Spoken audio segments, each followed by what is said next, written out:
अस्सलाम वालेकुम जी, मैं हूँ फ़ाइज़ा कुरैशी और आप देख रहे हैं programme to be very frank voice of nation से। और मेरे साथ इस वक्त जो मेहमान शख्सियत मौजूद हैं वो कितनी फील्ड्स में काम कर चुके हैं, कुछ थोड़ा सा मैं बताऊंगी और कुछ थोड़ा सा वो खुद आपको बताएंगे।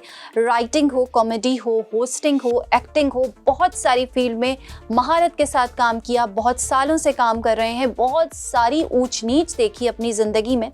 मेहदी हसन के बारे में कहा जाता है कि जी उनके गले में भगवान बोलता है, और मेरे साथ जो मेहमान शख्सियत मौजूद है उनके गले में शैतान बोलता है। तो जी मिलवाते हैं आपको फैसल काजी से। अस्सलाम वालेकुम। वालेकुम सलाम। शैतान कह दिया, चुपती शुक्रिया। मतलब ये मैंने पॉजिटिव वे में कहा, तारीफ में कहा, आप इसको पॉजिटिव लीजिए। मैं पॉजिटिव ही लेता हूँ जी, और अल्लाह न करे आजकल पॉजिटिव ज़्यादा हो, हमें बड़े मसले ख़राब हो रहे हैं जी। हाँ बिल्कुल, ये बात भी आपने सही की कि पॉजिटिव आजकल ज़्यादा ना हो। बड़ी ऊंच नीच देखी आपने अपनी मीडिया लाइफ में, और आप अपने कामों में क्या समझते हैं उस ऊंच नीच में ऊंचे नीचे होते हुए आप क्या मंजिल पे पहुंच गए हैं? क्या बात है जी, आप तो बड़े कमाल के सवाल कर रही हैं। खैर ऊंच का तो पता नहीं, नीच काफ़ी देख लिए, लेकिन मंजिल कभी नहीं आती इंसान की। मंजिल जो है वो देखें, लोग कहते हैं फलसफा बोल रहा है, फलसफा, मैं हमेशा ऐसी ही बातें करता हूँ, आपको ज़्यादा पता है। जी जी, बहुत पता है। दूसरी बात ये कि मंजिल तो नहीं मिलती कभी। दूसरी बात ये कि इसके बाद जो बात है वो ये कि मंजिल बाज़ औक़ात कुछ खुशनसीब ऐसे होते हैं जिनको मंजिल ढूंढ रही होती है, जिन्हें मंजिल चाहती है कि ये मुझे पाए, ये मुझे मिले। तो मैं वो बनने की कोशिश कर रहा हूँ। उसके लिए कुछ तगुदाव करनी पड़ती है, कुछ अपने अंदर वो चीज़ें लानी पड़ती हैं कि जिससे मंजिल खुद आप तक खींचे या आपकी आरज़ू करे। तो मंजिल तो मेरे ख्याल से आपने इतने सारे काम किए, ये भी एक बहुत बड़ी खुशनसीबी की बात होती है कि आप इतने शोबों में बड़ी महारत से चले, लेकिन ये कुछ पीछे कुछ और चीज़ें होती हैं जो कहीं मंजिल पे जाने से रोक रही होती हैं। महारत से चल गया, उस शोबे माहिर नहीं थे। हाँ, यही तो मैं पूछने जा रही हूँ कि वो क्या चीजें थी। शोबों को चलाने वाले माहिर नहीं थे। दूसरी बात है कि महारत किसी की भी नहीं होती, और 100% तो कभी भी कोई नहीं होता। अब देखे ना, मियाँ बीवी हैं, वो कहीं मियाँ बीवी हैं, कहीं नहीं है। बिल्कुल ऐसा है, लेकिन ये गलत चीज है। ये तो कहीं है कहीं नहीं है तो है। मियाँ बीवी अगर हैं तो वो तो हैं। अब देखना, आप तो अब यहाँ मुझसे ऐसे बात करिए, यार मेरी बीवी है, मतलब घर में भी नहीं बोलने देती हैं, अब यहाँ भी, तो बात इसमें दूसरों को मौका देना चाहिए आदमी का, बात तो करने दे। तो खैर आपने ठीक फरमाया, बिल्कुल सही है। इंसान का जो रवैया है, जो इंसानी नेचर है, नेचर तो नहीं बदलती, बिल्कुल नहीं बदलती में है वो तो है, लेकिन कुछ आदत इंसान अपनी वो पैदा कर सकता है, सीख सकता है। सीख के पैदा करना, मतलब कि सामने वाला अट्रैक्ट हो। तो जरूरी नहीं कि आपकी एक्टिंग से अट्रैक्ट हो, आपकी होस्टिंग से। आप शख्सियत भी कोई चीज़ होती है। मीडिया में लगता है आपको कि लॉबीज हैं और आगे जाने से रोका जाता है और पीछे लोग काम कर रहे हैं? देखिए एक बात समझें, सलाहियत जो होती है मीडिया की बात नहीं है, ये खेल के ग्राउंड में भी होती है, ये किसी इदारे में भी होती है, हर इदारे में होती है, हर शोबे में होती है, डॉक्टरों में भी होती है, इंजीनियरों में भी होती है, सब में होती है। लेकिन जो सलाहियत है ना, वो अपनी जगह खुद बनाती है। सलाहियत जो है बहता पानी है, वो पानी बहता हुआ अपनी जगह खुद बनाता है। वाह क्या बात है। और बाज़ औक़ात उसमें इतना प्रेशर होता है कि वो पत्थर में सुराख करके जगह बनाता है। बिल्कुल ऐसे ही है। इसलिए ये सियासत तो हर जगह है, लॉबिंग तो हर जगह है, लेकिन अपने काम पे मुस्तनद रहना, अपने काम पे भरोसा रखना, अपने आप पे, अल्लाह पे भरोसा, और फिर ओवर कॉन्फिडेंट ना हो आदमी, और अपने मर्द से बात करे या किसी दूसरे के तमीज़ से बात करे, बस ये है जी। जी अच्छा जी, क्या अब इतने सारे शोबों में काम करने के बाद अब किसको लेके अभी चलना चाहते हैं आप? एक्टिंग में ज़्यादा मज़ा आ रहा है या होस्टिंग? आपका दिल करे आप भी चले मेरे साथ। इसमें क्या है? नहीं, किसको लेके क्या मतलब क्या पूछ रहे हैं? क्या किस शोबे में अब दिल क्या चाह रहा है? अब इतने सारे काम कर लिए, अब क्या दिल चाह रहा है, अब क्या करना है? अब कुछ अलग इन शोबों के अलावा ना बोल दीजिएगा आप ये दिल चाह रहा है। नहीं दिल तो क्या, अब हम सोचे कि मैं शाहरुख खान की नहीं हूँ तो क्या इसमें कोई सही बात है? जब वो है तो फिर अल्लाह ने उसको अपनी नहीं, मतलब अब एक्टिंग करना चाह रहे हैं आप, या आप अभी होस्टिंग की तरफ ज़्यादा फोकस कर रहे हैं? हमारे साथ मसला ये रहा कि हमें जब जिसने जिस काम में देखा उसमें ही लगा के रखा। जब एक्टिंग आ जाती है तो वो एक्टिंग वही रोल्स चलते रहते हैं। नौकर एक पसंद आ गया तो नौकरी बना दिया ड्रामे में, किसी ड्रामे में भाई पसंद आ गया तो भाई बनता चला गया। आजकल वो मेज़बानी चल रही है तो वो हर काम मेज़बानी वाला आ रहा है। तो हमारे यहाँ पे छाप लगा देते हैं। तो इस वक्त मेरा शोबा ऐसा है कि इसमें मेरा मानना ये है कि मैं ये समझता हूँ कि जो काम मिले वो कर लेना चाहिए होमवर्क के साथ प्रॉपर। सही। बच्चे आपके इस तरफ आए शोबिज़ नहीं, की शोबिज़ की तरफ से कोई बच्चे नहीं आए। मतलब ये है कि हमारे नहीं होता, बच्चों का नहीं होता है, सब नहीं आना चाहते शायद जी। ठीक है, नहीं मतलब आपके बच्चे जाना चाहते हैं? मेरे बच्चे जाना चाहेंगे तो आए तो नहीं है लेकिन जाना चाहते हैं। हाँ, ले जाएंगे तो आ जाएंगे। तो देख, फैमिली को कितना टाइम देते हैं? पर्ची के मैं खिलाफ हूँ जी। फैमिली को कितना टाइम देते हैं? किसकी बात वही देखे ना। अब आप मुझसे ऐसे सवाल करेंगे तो मैं जवाब ऐसे दूंगा। फैमिली का वक्त होता है, लेकिन आजकल फैमिली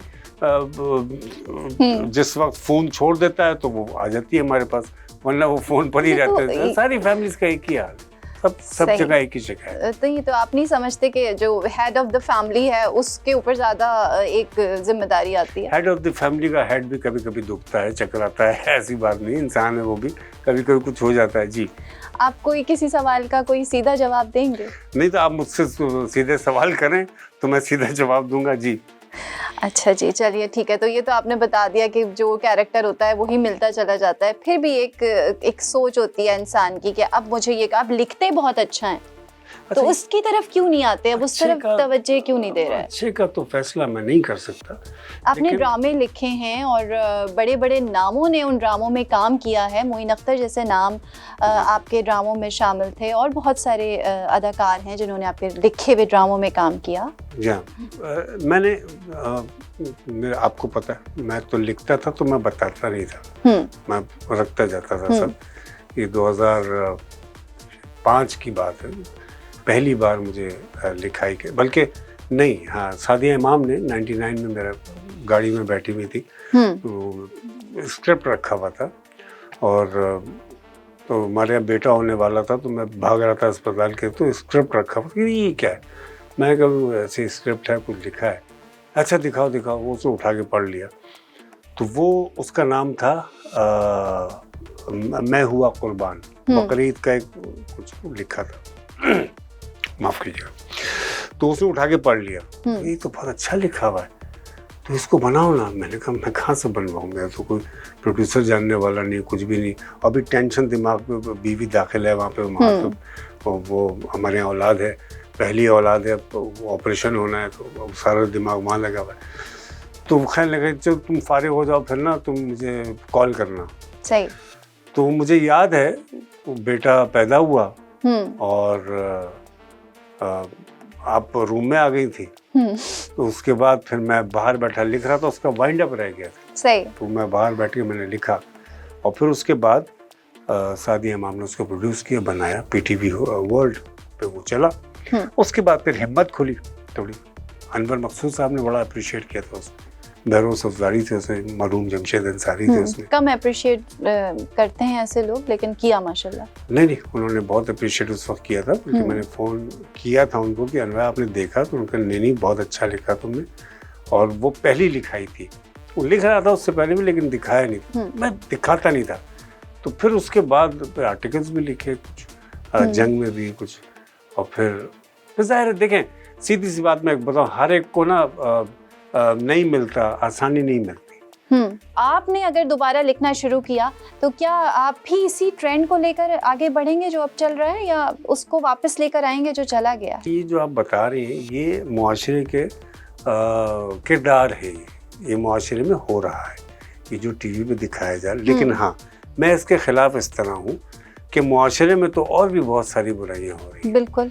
तो ज़रूरी थोड़ी कि उनको आप टीवी पे दिखा देंगे, उनको बातों में बता के भी दिखाया जा सकता है, उनका जिक्र भी किया जा सकता है, उन पर लानतानी करनी है ना, तो उस अल्फाज, बजिया का यही तो कमाल था, हसीना आपा का यही तो कमाल था, अनवर भाई का यही तो कमाल है, कमाल अहमद रिजवी साहब का यही तो कमाल था कि बुराइयां दिखाते सब थे, मगर एक हद में, एक दीवार में, पर्दे में अल्फाज से उस बुराई को कंडेम करते थे, और क्योंकि उनके पास अल्फाज को हाथ बांध के खड़े रहते और उनकी आस होती थी कि हमें इस्तेमाल करें, हमें यूज़ करें।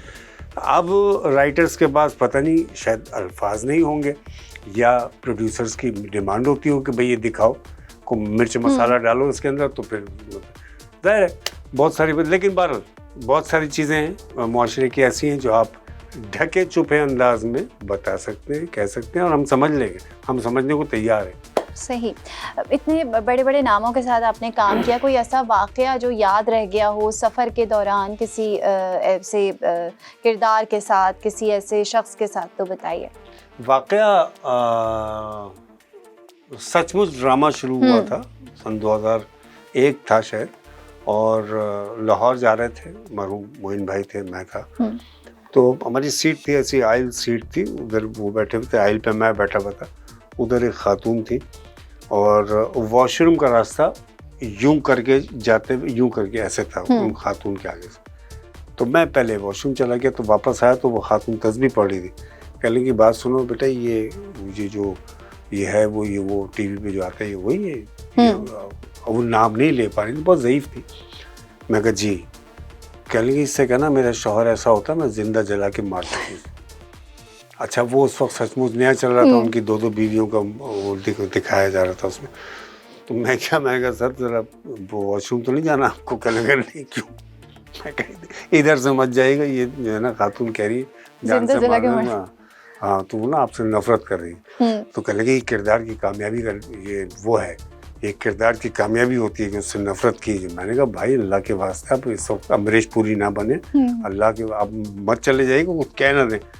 वो उठ के गए हैं और मैं देख रहा था खातून को, ऐसी नज़रों से देखा कि उनका बस नहीं चल रहा, दरवाज़ा खोल के उसी वक्त धक्का देते। तो लोग इस तरह से ले लेते हैं संजीदगी से, तो मुझे याद रह गया।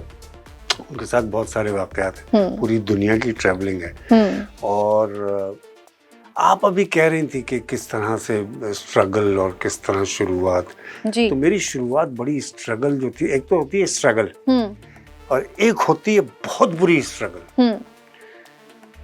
नॉर्थ नाज़ाबाद बोर्ड ऑफिस पे हम रहते थे, तो अब जाहिर है ये 89-90 की बात है, सही जब शुरुआत हुई थी। तो म्यूजिशियंस के साथ सुजुकी पे मैं जाता था, वहीं हमारे दोस्त थे, तो फंक्शंस होते थे उसमें स्टैंड अप और ये सब होता था। तो उस वक्त मेरी पढ़ाई का भी मुझ पे मेरी अम्मी का बहुत लोड होता था कि पढ़ना भी है, और ये हालांकि इजाज़त नहीं थी, लेकिन एक आध दफ़ा इजाज़त मिल गई। तो वापसी पे मुझे वो उतारते थे बोर्ड ऑफिस के ब्रिज पे, जो कि अब नहीं रहा, शायद उतना नहीं रहा पूरा। तो वहाँ से मैं पैदल आता था अपने घर, जो तकरीबन आधा मील तो बनता ही होगा। तो रात के 3 बजे 2-3 दफ़ा मेरे पीछे कुत्ते पड़े, कुत्ते लग गए, लिटरली लग गए, मैं भागा। सही। तो एक आध दफ़ा गिर भी गया था। तो मुझे याद आता है वो जूते मेरे पास रीबॉक के जॉगर्स जो है वो 98-99 तक मेरे पास थे एक वार्डरोब। अच्छा। नीचे से घिस गए थे, उसकी ज़बान ऊपर से ऐसे निकली होती थी, वो घिस गई थी, आगे से तला उसका फट गया था, अंगूठा दिखता था। तो मैंने रखे हुए थे कि मैं इसको देख के याद करता था। जब मुझे अल्लाह ने मशहूर किया या लोगों में मशहूर किया, मकबूल हुआ, मकबूली अल्लाह ने दी, तो मैं उस जूते देखता था कि वो जूते हैं जहाँ से मैंने शुरू किया था। और भाई ये चीज़ें अच्छी होती हैं, इसको याद रखना चाहिए, इसको अपने साथ रखना चाहिए, तो इंसान औकात नहीं भूलता, पुराना वक्त नहीं भूलता। बिल्कुल सही कहा। इतना बड़ा आपने सफ़र तय किया, माशाल्लाह बढ़ रहे हैं आगे, तो बहुत लोग आए और गए, और बड़ी मुश्किलात भी आईं, खुशियाँ भी आईं, अच्छी चीज़ें भी देखी, बुरी चीज़ें भी देखी। तो कोई ऐसी दिल की बात जो कहीं नहीं की हो, किसी चैनल, इतने इंटरव्यूज़ दिए आपने माशाल्लाह, किसी चैनल पे बैठ के ना की हो, कोई ऐसी दिल की आवाज़? अब दिल की आवाज़ यहाँ कैसे कहते हैं, बहुत सी बातें नहीं बताने की, दिल की बातें तो नहीं कह सकते, लेकिन दिमाग की बात करते हैं, वो भी अच्छा नहीं है। तो दिल की बात तो ये है कि इस तरह के जो बाअदब किस्म के प्रोग्राम्स हैं, आपको सोशल मीडिया पे अव्वल तो मिलते नहीं, अगर मिल रहे हैं तो उनको सपोर्ट ज़रूर कीजिए, और इस प्रोग्राम में अभी आगे बहुत बड़ी बड़ी शख्सियात के इंटरव्यूज़ आप देखेंगे, सुनेंगे, वो ज़रूर देखिए, सुनिए।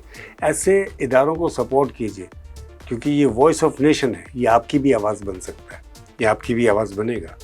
तो ये प्रोग्राम्स जो हैं इस तरह के, उसमें आदमी इस किस्म की ही बात कर सकता है, क्योंकि इस वक्त जो आपको देखने वाला है वो यंग ज़्यादा है, यंगस्टर ज़्यादा है, और एक यंगस्टर दूसरे यंगस्टर की बात ही समझी होगी। आपने बड़ी स्ट्रगल की, आपने कहा बसों में सफ़र भी किया, कुत्ते भी पीछे लगे, अपनी अब जनरेशन को क्या देखते हैं? कुत्ते तो आज भी पीछे लगे हुए, मैं बता रहा हूँ, फिरते रहते हैं गली में, सलाम दुआ होगी, बिल्लियों की करते हैं, सलाम दुआ होगी, बिल्लियाँ भी मरखनी हो गई।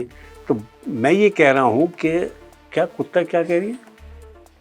ठीक है जी, पूछना ये था कि जो नई जनरेशन आपकी जो नस्ल है, आप उसको कहाँ देखते हैं? आप उसको बेहतर देखते हैं? जो स्ट्रगल आपने की, क्या आप समझते हैं कि वो कर पाएंगे या वो बेहतर दौर देख रहे हैं? देखें, मैं 18 वर्ष की उम्र में मेरे पास साइकिल भी नहीं थी, साइकिल थी, लेकिन मैं पैदल बहुत चलता था।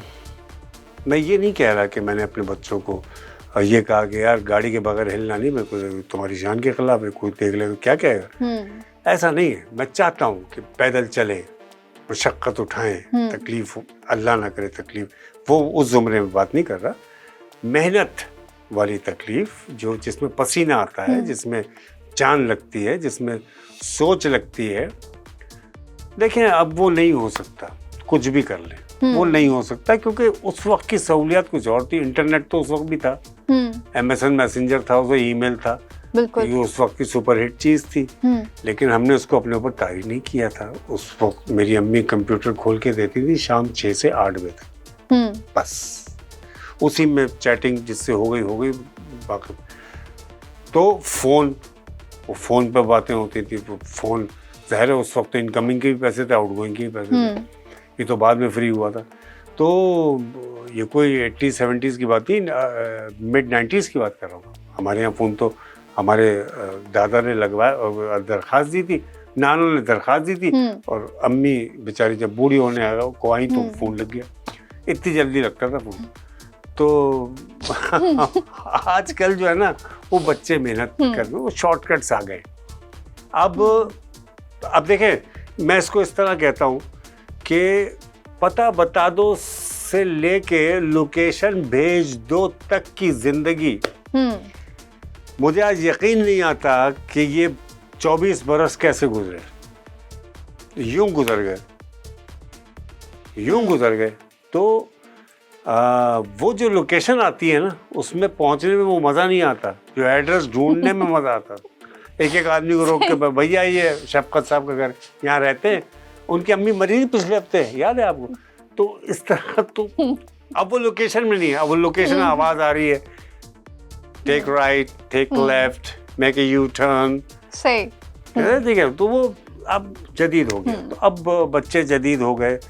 मैं तो कहता हूँ, डर रहा हूँ उस वक्त से कि हर चीज़ डाउनलोड हो रही है, लोग पूरे आर्टिकल डाउनलोड करके कॉपी पेस्ट करके लगा देते हैं।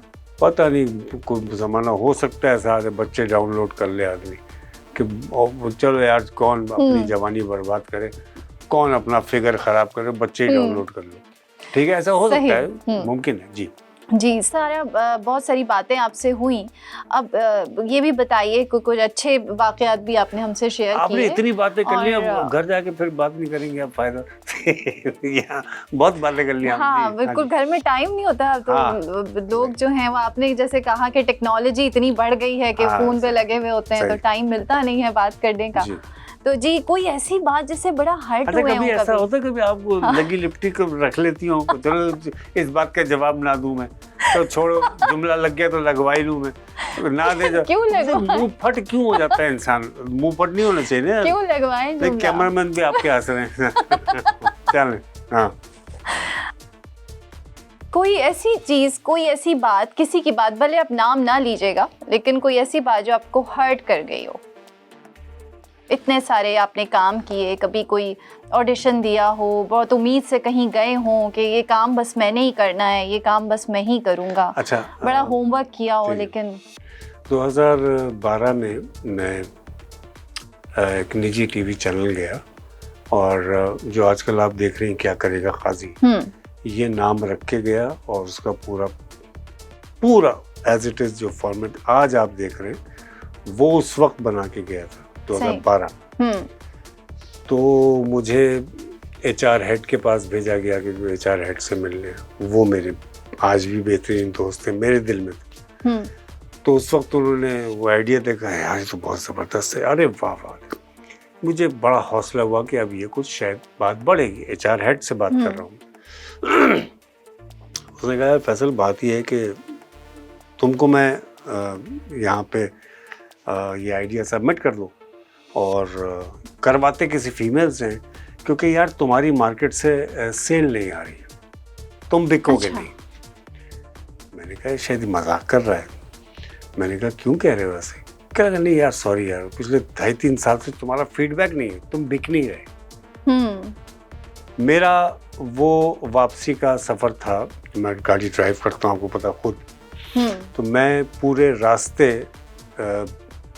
बदल कर रहा था कि कोई दीवार दिख जाए तो मैं गाड़ी समेत मार दूं और आज ही सिलसिला ख़त्म करूँ, अल्लाह माफ़ करे, हराम मौत है।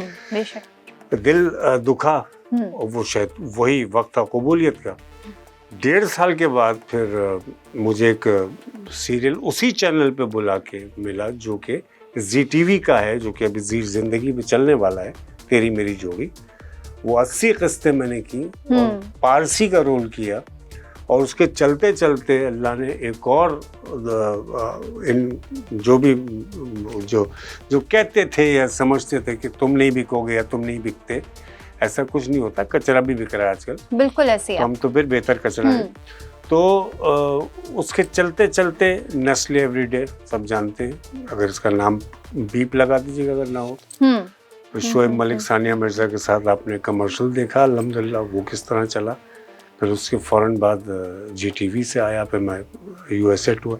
तो वो एक जुमला, हालांकि मैंने ना कहा ना मैंने बोला ना मैंने को अफर्ट की, बाज़ औक़ात सामने की तकलीफ़ ऐसी आ जाती है कि आपकी खामोशी आसमान चीर के जाती है और फिर गैब से असबाब पैदा करके वो आपको कामयाब कर देती है। आपका बहुत बहुत शुक्रिया। बहुत शुक्रिया जी, और अल्लाह ताला आपको मज़ीद कामयाबियाँ दे। फैसल काजी साहब हमारे साथ मौजूद थे और मीडिया में काम करना या कामयाबी से काम करना या कंट्रोवर्सीज़ को बर्दाश्त करना बात आसान नहीं होती। कभी कभी जो है वो दिलों में घुस के करीब जाके उनसे पूछिए कि पीछे जी क्या क्या चल रहा होता है। अगली एपिसोड तक के लिए मुझे इजाज़त दीजिए। फ़ाइज़ा कुरैशी आपके साथ थी, आप देख रहे थे वॉइस ऑफ नेशन। प्रोग्राम है हमारा टू बी वेरी फ्रैंक। अल्लाह हाफ़िज़।